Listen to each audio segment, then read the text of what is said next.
इसमें कोई बंदिश तो नहीं है, कोई कदगन तो नहीं है कि आप किसी फॉर्मर जज को नहीं लगा सकते, फॉर्मर ब्यूरोक्रेट को नहीं लगा सकते। तो जलील जलानी साहब का भी नाम आया है, फॉर्मर फॉरेन सेक्रेटरी रहे हैं, अमेरिका में हमारे सफीर रहे हैं।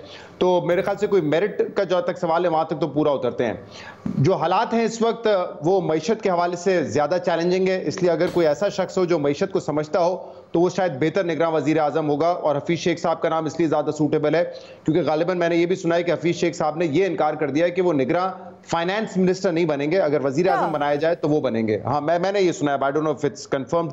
बात तो ये भी हो रही है कि अभी तक हफीज शेख साहब ये कहते फिर रहे हैं कि मुझे तो किसी ने अभी तक पूछा ही नहीं है, मेरी तो मर्जी हासिल ही नहीं की है, जबकि राना सनाउल्लाह साहब ने उस दिन हमारे शो में कहा था कि वो तैयार हैं बनने के लिए वजीर आजम, निगरान वजीर आजम। लेकिन देखें अहमियत इस मरतबा क्यों है? अहमियत इसलिए क्योंकि हमें पता है ये 3 महीने में इलेक्शन होने नहीं है, कम से कम 5-6 महीने तो कहीं नहीं गए, क्योंकि आपका जब तक डिलिमिटेशन का मामला होगा, फिर कैंपेन शुरू होगी, सारा कुछ होगा, तो 5-6 महीने के लिए जो शख्स आएगा वो वजीर आजम बनेगा। लेकिन ये बात बिल्कुल दुरुस्त है मैं, बल्कि एक तो बड़ा लिमिटेड रोल होता है जो भी निगरान सेटअप होता है उसका, कि उसने इलेक्शन करवाने हैं।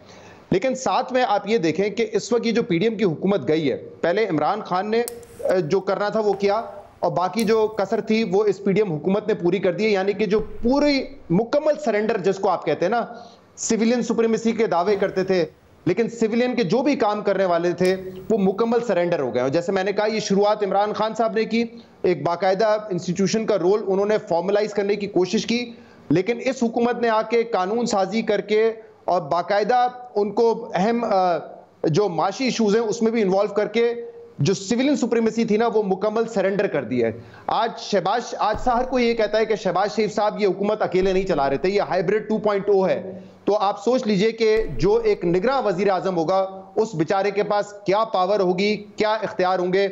जब हम अपने पिछले 2 वज़ीर आज़म को, एक जो आज चले जाएंगे और एक जो पिछले गए हैं, उनको कठपुतली कहते थे, तो फिर जो निगरान बेचारा आएगा वो कितना ही कोई ताकतवर होगा, कितना ही कोई बाइख्तियार होगा, वो भी एक कठपुतली होगा। और महमल बिल्कुल ठीक कह रही है, वो भी उन्हीं डायरेक्शंस पे चलेगा जो कि उसको दी जाएंगी। हाँ, जो शायद कुछ आपके एसेट प्राइवेटाइजेशन के मामलात हैं, कुछ ऐसे आईएमएफ से जो आपने कमिटमेंट्स की हुई है वो पूरी करनी है, वो डे टू डे बेसिस पे वो पूरा करेंगे। मैं एक बात आपको इसकी मिसाल देकर समझा देता हूं, मुझे प्लीज मौका दीजिएगा। अगर इस वक्त जो केयर टेकर का नाम है वो भी इनके पल्ले नहीं है, वो भी मुक्तदर हलकों की मुशावरत से ही बनेगा, क्योंकि इनके पल्ले तो ये भी नहीं था कि क्या पुरानी हल्का बंदियों पे करवाना है या नई हल्का बंदियों पे इलेक्शन करवाने हैं, इलेक्शन में ताखीर करनी है नहीं करनी है। ये तो तैयार थे कि पुरानी हल्का बंदियों पे करवानी है। तो जब ये इनके इख्तियार में नहीं है तो निगरान वजीर आजम का सोली जो इख्तियार है वो इनके पास कैसे हो सकता है? और अगर होता तो क्या हफीज शेख का नाम होता? वो हफीज शेख जिनको ये तनकीद करते रहे, पीटीआई की इकोनॉमिक पॉलिसीज पे तनकीद करते रहे, आज उस हफीज शेख के हवाले से खुद हुकूमत कह रही है जी उनका नाम शॉर्टलिस्ट है। कैसे हो गया ये बताइए मुझे जरा। हफीज शेख साहब तो वो है ना जिन पे तनकीद करते थे कि पीटीआई ने बर्बाद कर दी मईशत, तो सबसे ज्यादा टर्म तो उन्होंने गुजारा है बतौर फाइनेंस मिनिस्टर पीटीआई की हुकूमत ने।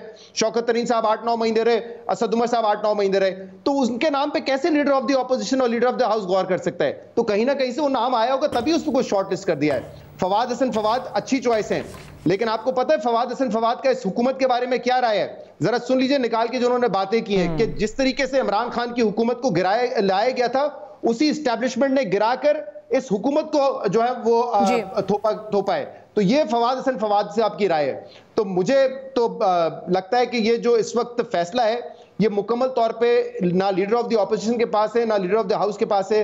ये बनेंगे, जो भी शख्स बनेंगे वो मुक्तदर हलकों की हिमायत से बनेंगे, उनकी एडवाइस पे बनेंगे।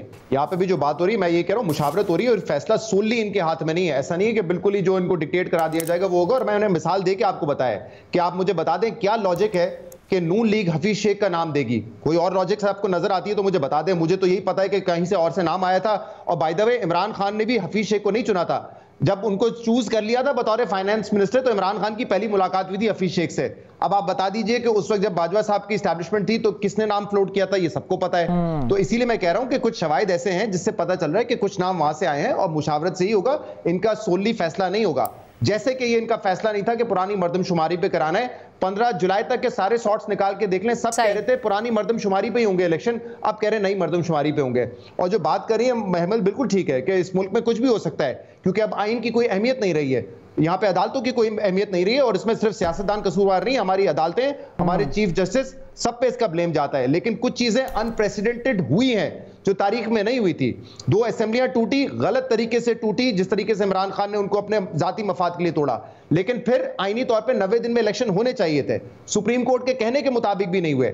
आज भी जो सेंसस का एक्सक्यूज बना के इलेक्शन को डिले किया जा रहा है, ये बिल्कुल ही गैर आईनी है। आइन आपका सिंपली ये कहता है कि 90 दिन के अंदर इलेक्शन होने हैं, केयर टेकर सेटअप इससे तजावुज नहीं कर सकता।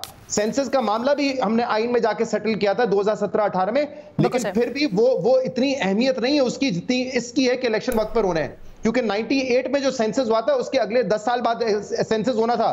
2008 में नहीं हुआ, 2017 में जाके हुआ। तो इस मुल्क में हमने ये देखा है कि 20 साल के बाद सेंसस हुए और इंतखाबात हुए। तो इस इशू को आप बड़ा टैक्टफुली हैंडल कर सकते थे। एक तो बर वक्त काम करते तो सेंसस के नतीजे वक्त पर आ जाते हैं। अब ये शक व शुबात है कि शायद जानबूझ के सेंसस के नतीजे को एंड तक रखा गया ताकि उसको जवाब बना के इलेक्शन डिले करें। तो यहाँ तो एक हुकूमत की अकाउंटेबिलिटी होनी चाहिए कि सेंसस को क्यों आपने डिले किया, और अगर अब डिले हो चुके थे तो इलेक्शंस क्यों डिले किए जा रहे हैं, ये सबसे अहम सवाल है। यहाँ पे प्रायोरिटी देता है आइन के, इससे गुंजाइश ही नहीं है। यहाँ पे हम कोई बात ही नहीं करते कि वो 2 सूबों में निगरान वजीर आला बैठे हुए हैं जो अपनी मुद्दत क्रॉस कर चुके हैं, ना आईनी कवर है ना लीगल कवर है।